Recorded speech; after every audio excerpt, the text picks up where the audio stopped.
There was a beautiful herd out there, and the babies had the zoomies. The little buffalo calves had the zoomies, and they were just running around like crazy and running up to their mother and then running to their father and then zooming with the other babies. And I started to just cry because I just thought, wow, how full circle we've come. Yeah. When they were abandoned and orphaned by themselves, and now they're back and thriving with their families. Welcome to Nature Breaking, a World Wildlife Fund podcast focused on the news and trends affecting our natural world and the people and species who call it home. I'm Seth Larson. Did you know that July has been designated as National Bison Month? This iconic species is the official U.S. national mammal, but it's been through some hard times. As we previously covered in an episode from 2023, plains bison, or buffalo as the species is often referred to by Native Americans, once numbered in the tens of millions across North America, and they held a special place in the lives and traditions of Native nations across the continent. But by the late 1800s, barely more than 500 buffalo remained after decades of market hunts, sport hunting, habitat loss, and government-led efforts to eradicate the species. Conservation efforts since then have helped the buffalo population rebound to around 20,000, where it still stands today. The question now is, how do we build on that progress to further restore America's buffalo population while also delivering benefits to Native nations in the form of food sovereignty as well as cultural and spiritual healing? One exciting new initiative is called the Tribal Buffalo Lifeways Collaboration. It's a partnership between WWF, other NGOs, and tribal partners that aims to make big gains in the years ahead. Joining me today to talk about this is Heather Dawn Thompson, WWF's Vice President for Native Nations Conservation and Food Systems. Heather Dawn will talk about her personal connection to these issues and share the latest updates about our ongoing work to conserve the buffalo. Before we begin, please take a moment to like this episode on YouTube and subscribe to our feed wherever you're catching this. We really appreciate any support you throw our way. And now, here's my conversation with Heather Dawn. Hey, Heather Dawn Thompson, welcome to Nature Breaking. It's so great to have you here today. It's so great to see you, Seth. Thanks for having me. Yeah, I want to start today by getting to know each other a little better. You and I haven't had a chance to work very much together. You have a pretty unique role here at WWF, which I'll ask you to dive more into in a minute. But first, I wanted to ask about you and where you're from and how you grew up and how that inspired your interest in nature. No, it's a great question. So my mother is from South Dakota, from the Cheyenne River Sioux Tribe, and my father is from Idaho. So I've got deep Western roots. And my father was an avid outdoorsman and made sure that his children tagged along for all of it. He hunted and fished and camped well into his 80s. And so I've developed, deep personal familial interest in nature with my family for my whole life. But in addition to that, on my mother's side, the Cheyenne River Sioux Reservation, we have deep roots in the bison restoration area, which I'm happy to talk a little bit more about. So those sort of Yeah. personal interest and historical interest have always intersected in my life. Yeah, that's so interesting. And I think that's probably true for a lot of people in our line of work. There's always some familial or experience that happens at a young age that sparks a passion for nature and sends us on this pathway to working for an organization like WWF. But, I've heard you talk before about your specific role since you joined WWF last year and how it merges our work streams on both wildlife conservation and sustainable food. Mm-hmm. It's actually embedded. It's embedded right in your title. And I know that that's a point of pride and something that's really important for our organization as well, to get some synergy between that work. I'm also struck that your role here merges the sort of background of traditional Indigenous knowledge with Western science and legal expertise, all kind of coming together with your role. And I wanted to ask you to talk a little bit about the role that you are playing here at WWF and how you see yourself at the intersection of all those things. Such an interesting question. It's true, right? I think from a Western perspective, we tend to be more siloed. I'm in charge of A and you're in charge of Yeah. B, and that's how we're going to get our work done. But from an Indigenous perspective, everything is integrated, everything is related, everything affects one another, and so it's really hard to segregate in that same manner and be effective. And so, in particular, in the spaces that we're working in, we've got a whole wildlife conservation team, and we've got another team that focuses on food systems. Yeah. And from the Indigenous perspective, they are one and the same. Yep. We conserve, right? We conserve and we take care of our wildlife because they take care of us. They provide a food source, and then we make sure that we take care of them in balance. And so it's really difficult to be able to do one without the other from the tribal and Indigenous perspective. So that was a really significant conversation when I came on board. And they said, "Okay, you're going to go to this silo," and I said, wait. Oh, you're okay. We'll put you in this silo. I was like, wait. Yeah. And so I'm actually across 3 different programs. So I am on the wildlife team, where we have our buffalo work in the Great Hmm. Plains. I'm on the food systems team, because many of our tribes are invested in the food systems for buffalo. And I'm on the oceans team because we have a lot of tribal partnerships in Alaska and the Arctic, in that space as well. And so I think just having my name and my title be different, which is Vice President, Native Nations, Food Systems, and Conservation, which is a Yeah. mouthful. Um, but it said, we're going to bridge these gaps. We're going to incorporate this Indigenous values into the work, and it's been coming to fruition in that way. It really has sort of bridged those conversations. We just came back from a trip. We were in South Dakota. We had both the food systems team there and the Great Plains wildlife team. And we had an entire conference that we put together on getting more buffalo meat into the school systems. So we merged our wildlife buffalo systems team and our food systems team together in 1 week. Yeah, that's great. I've heard our CEO Carter tell a story a few times of going into the Amazon Mm, with Tom Lovejoy, who was WWF's first chief scientist back in the 1970s and passed away a few years ago, but was really one of our early foundations in terms of science and our mission. And he took Carter, our CEO, into the Amazon once for a trip and talked about the importance of seeing the whole mm, and not just the trees or the yeah, river or the species. You have to look at all of it and how it comes together. And I know that that's a perspective that Carter really took to heart and has been trying to incorporate into our work wherever we can. And it seems like that's exactly what we're talking about here, right? I think that's right. It's all connected, and we need to be looking at that whole big picture, and breaking down those silos where we can. Yeah, it's interesting because in Lakota, which is my tribe and my language, we end every prayer with a saying, Mitakuye o Yasi, which literally means everything is related. So you Mm, end every prayer with that worldview. We're all related. We're all integrated. We're all dependent upon each other.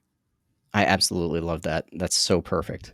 So pivoting to talking a little more about buffalo and kind of the impetus for this conversation. I mentioned in my intro that buffalo populations were intentionally decimated throughout the 1800s. It's an incredibly tragic story, and I know it was particularly traumatic for Native nations. Mm. And I don't know if everyone really understands that connection and understands that story. So I wanted to ask you to talk a little bit about that and tell our audience about that deep connection between Native nations and the buffalo and what that means to Native nations.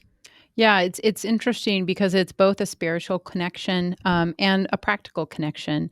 And every tribe is Hmm. different, so I can only speak on behalf of my tribe. But for the Lakota, buffalo is a relative. We are literally the same people. So I know Hmm. some religions you've got, the Garden of Eden, and Yeah, where humans emerged from. For us, it's Wind Cave in South Dakota, and we emerged. That's our emergence story, but we emerged together. We are sort of the same beings. And when we emerged, some of us became buffalo and some of us became humans. And so we are very tightly related to one another. And we are interdependent upon one another. We as humans have a responsibility to ensure that they are well taken care of. And in return, they take care of us. And a lot of folks are very familiar, of course, with food. Buffalo provide food, but it was much more comprehensive than that. It was an entire economy. It's food, it was clothing, it was your bags, your containers. It was your home, literally, right? Your teepee was made out of buffalo robes. Your home, your tools out of bones. And it was an economy. It was your trade. It was your trade resource as well to develop your economy. And so it's interesting from a modern perspective. Studies have been done that show that tribes that were buffalo economies, that were dependent on buffalo, have had a much harder time resurging and reemerging than other tribes that didn't have a buffalo dependent economy Hmm. after that destruction. Yeah, that makes a lot of sense. I mean, I mentioned this in my intro as well, but that population was up in the millions at one point and dwindled all the way down to something like 500, I think, around the turn of the 20th century. Just an incredible loss and a kind of a severing of that connection that thankfully we've been able to start to work to bring back, and we'll get to some of the more recent efforts in a minute. But while we're on this, I wanted to ask as a follow up. You know, I read somewhere that two of your distant relatives actually played a role in helping to protect some of the last remaining buffalo. Is that right? That is correct. It is a tragic story from 30 to 60 million down to 500. It's almost unimaginable. And if you haven't seen Ken Burns' The American Buffalo, it's really worth your time to really understand the history behind that. But interestingly, when I was watching his documentary, all of a sudden my family photo popped up, and I thought, "Oh my Oh, gosh, where did he get that? That's my family no photo." way. Yeah, it did because my own family is one of the handful. There's 4 or 5 different families that are credited with helping save those last 500 buffalo. And then my grandfather, Fred Dupree, and my grandmother, Mary Good Elk Woman, were one of those families. And my grandfather gets a lot of credit. He's who's written about a lot and is highlighted in the documentaries. But like Buffalo, Lakota are matriarchal. And it was my grandmother who woke up one day and said, enough is enough. You need to get the boys and get out there and make sure that we help save the legacy of the buffalo. So what did they actually do? Did they find sort of one of the final herds and do something to protect it, or what did that actually look like? So it was actually very tragic during this time period because the army and the hunters, they killed all of the adults, and so you had small calves essentially running without Oh, parents, jeez. and so they went out and rounded up a group of small calves that had been orphaned. Wow. Oh, that's amazing. I mean, it's awful that it came to that, but I think we can all be grateful that they took on that responsibility on themselves and took that action. Absolutely. It was interesting. Just last week, we were with some of our teammates and our partners at the Nature Conservancy out on a ranch that we're working together to help preserve. And there was a beautiful herd out there, and the babies had the zoomies. The little buffalo calves had the zoomies, and they were just running around like crazy and running up to their mother and then running to their father and then zooming with the other babies. And I started to just cry because I just thought, wow, how full circle we've come. Yeah. When they were abandoned and orphaned by themselves, and now they're back and thriving with their families. Oh, that's so inspiring. Um, I've actually never had the chance to see a buffalo in person, and I'd love if you could share a little bit more about your experience of about what it's like to sort of be in in the presence of those animals when they're in their native habitat, and kind of what it feels like to stand in a grassland where these animals are roaming around, and what they sound like, and Right? what besides getting the zoomies, See what if I can do what a kinds. buffalo grunt. Yeah. We'll have to find that and put that on your podcast. We'll have to get you out there, Seth. I mean, it really is an amazing experience. They are so much bigger and stronger than I think people realize, Yeah. as evidenced by, and they're very fast, Huh. right? As evidenced by a lot of tourists in Yellowstone every year Yeah. that underestimate their swiftness. They Yeah. can they can run over 30 miles an hour. They can jump over 7 feet tall.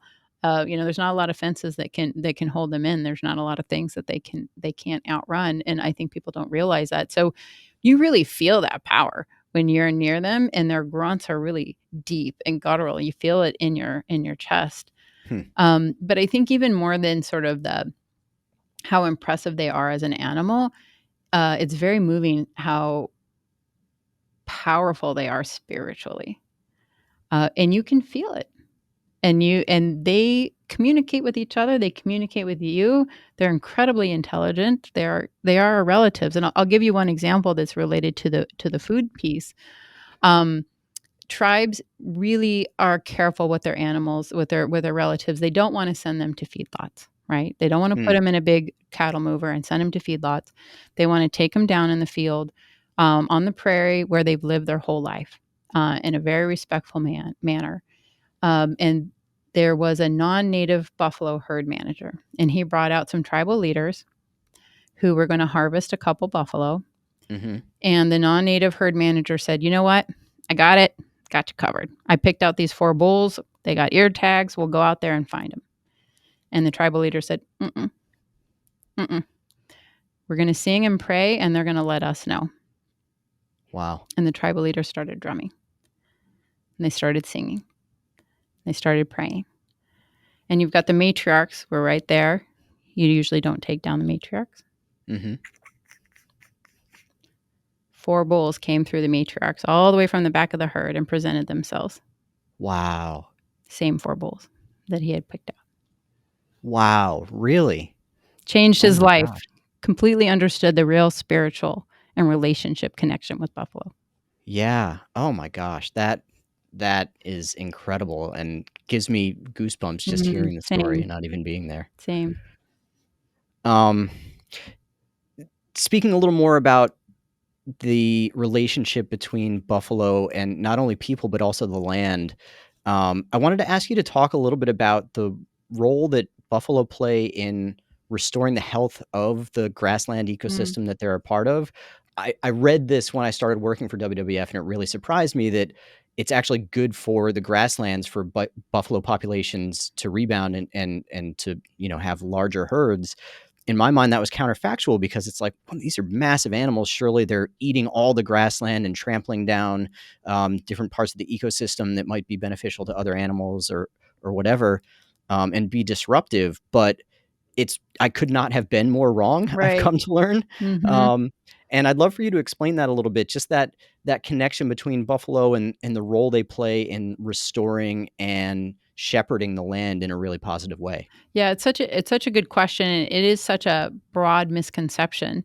I think, as a population, we've heard a lot about deforestation, which is not good, right? Taking down trees in order for grazers to exist, in order to put Hmm. cattle there, and so we associate grazers with negativity, and that is true in that context, right? You don't want to be deforesting for grazers, but in grasslands, they are dependent upon grazers. They are more successful with grazers. They evolved jointly with grazers, right? With antelope and elk and buffalo.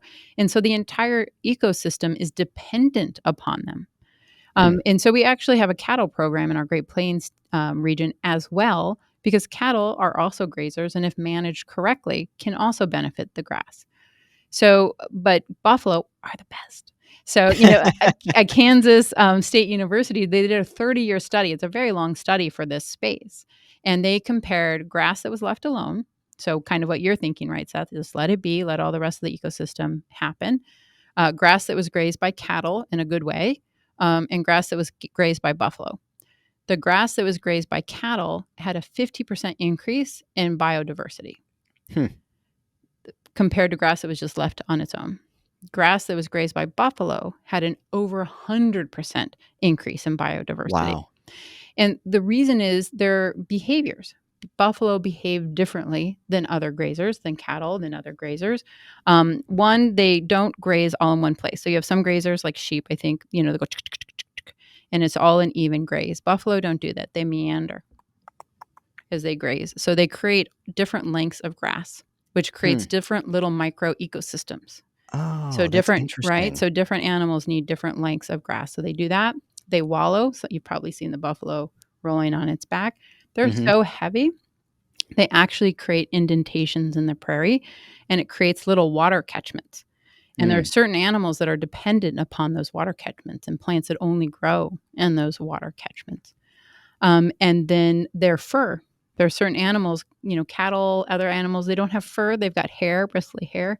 Buffalo Yeah. have big, fluffy fur. And there are certain animals that are dependent upon collecting their fur for their nests. And then Huh. finally, one of my favorite examples is prairie dogs. A lot of folks Yeah. don't love prairie dogs. They're actually my favorite animal. Really? They're my favorite because Okay. they're underestimated, right? Mm. Their value is underestimated. There are 150 species that are dependent upon the prairie dog for survival. There's birds that eat them. There's other like black-footed ferret. They can't make their own Yep. burrows, right? So they have to use prairie dog burrows, and they also eat them. Interesting. Thank you for that explanation. That's I think the best sort of end-to-end explanation I've heard of all the different benefits. I've heard of the wallows and how that creates the little pools and everything, but um, that's amazing the array of benefits that they have, and it makes sense because they evolved with that ecosystem like way before any of us were here. Right. So um, it makes sense how synergistic it all is. Um, I want to pivot now just a little bit to the other part of sort of that dual portfolio Mm. or tri portfolio that we talked about earlier with your work here. And a term we've used once or twice, and I know I mentioned in my intro, is food sovereignty, Mm. which is so important for Native nations. And I'm not sure that all of us, myself included, really understand what that term means in the context of Native nations and how buffalo restoration in particular can support that. Right. So I wanted to ask you to speak a little bit to that side of things. Yeah, you bet. Essentially, food sovereignty is the ability to not be dependent upon external resources in order Yeah. to feed your own people. It's really important, frankly, for us as a nation as well, right? We think about this as well. We see all these breakdowns in the supply chain. And for tribes, it's particularly emotional and has a lot of historical connections. So for the Buffalo Nations, as you discussed in the beginning, Seth, right, there was a very purposeful campaign to destroy this as a food source in order to force Indigenous people to become dependent upon the federal government, to Yeah. come into compliance with their behavior, right, and stop fighting the westward expansion.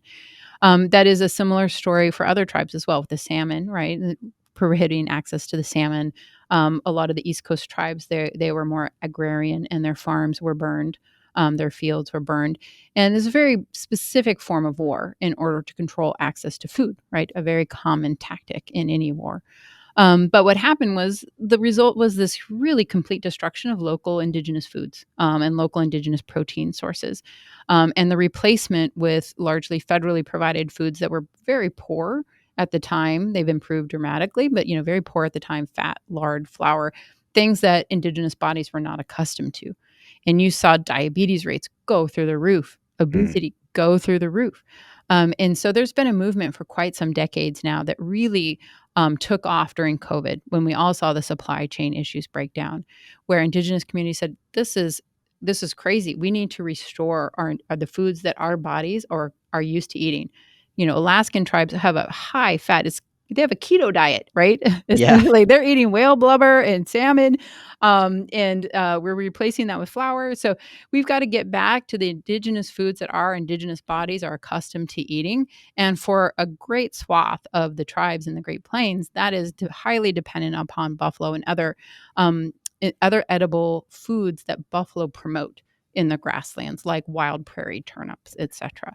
And so that is why our buffalo work that is really conservation focused also has this huge food sovereignty focus for restoring tribes' control over their own diets and their control over their foods of choice and their ecosystems that support that.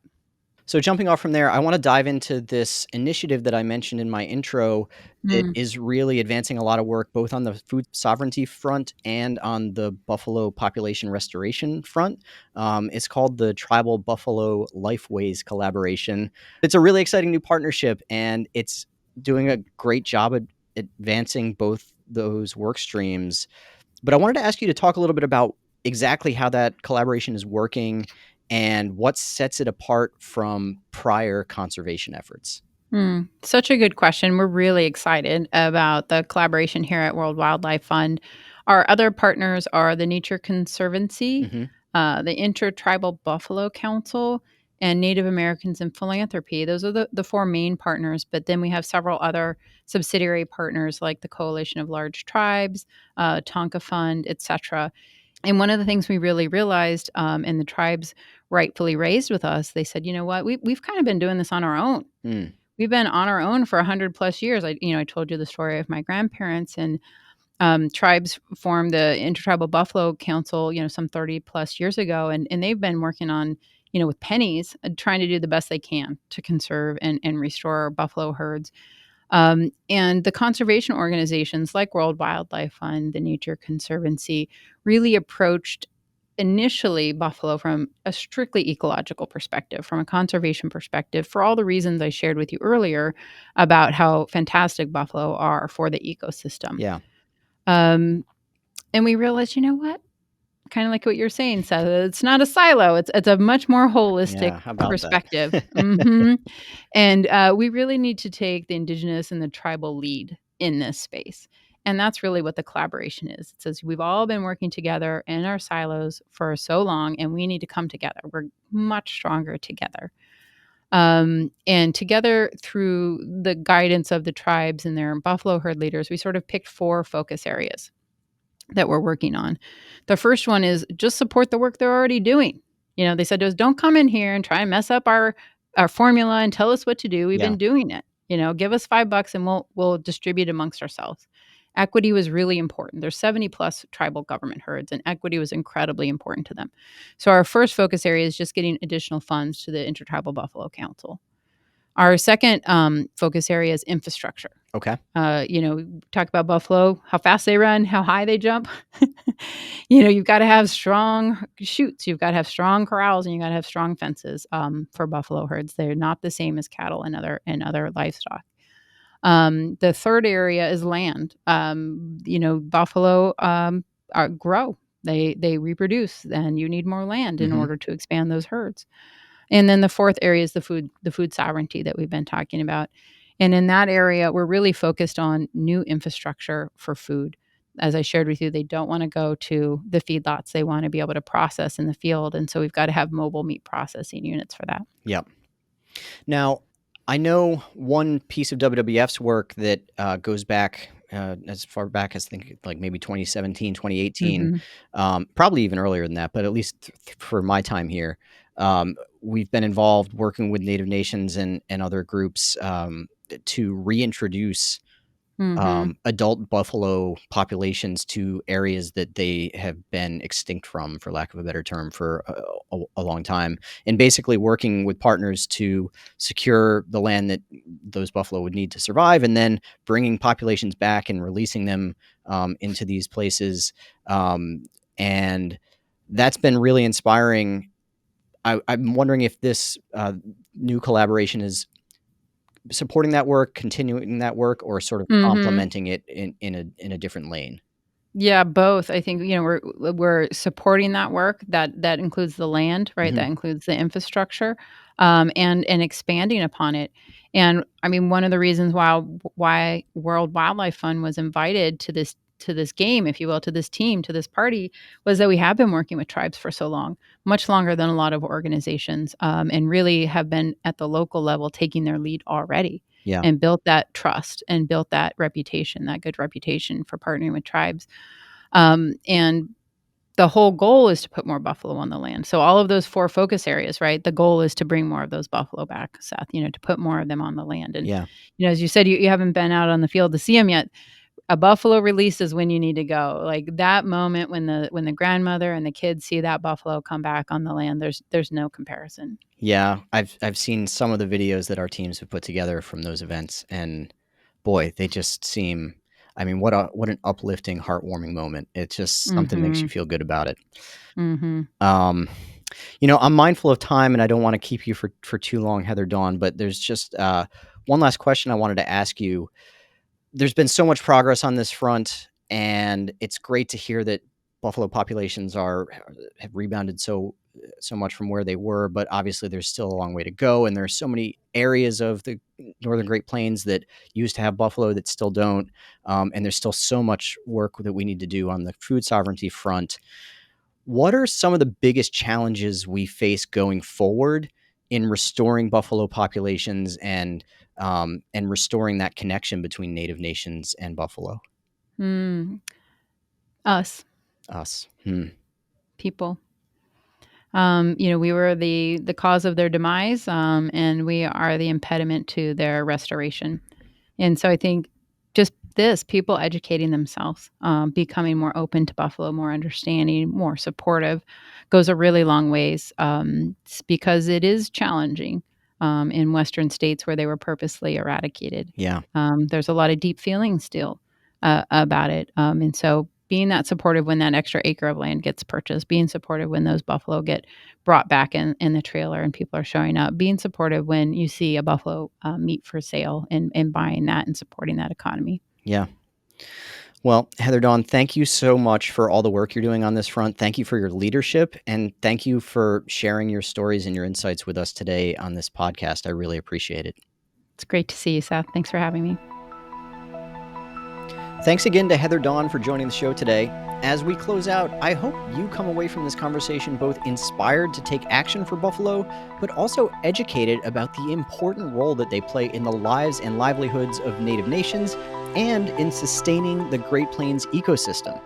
For anyone who wants to learn more, I'll include a link in the show notes with more information about the Tribal Buffalo Lifeways Collaboration. I hope you'll take a look at that. And this July, for National Bison Month, let's all do our part to keep building a more sustainable future. Thanks for listening.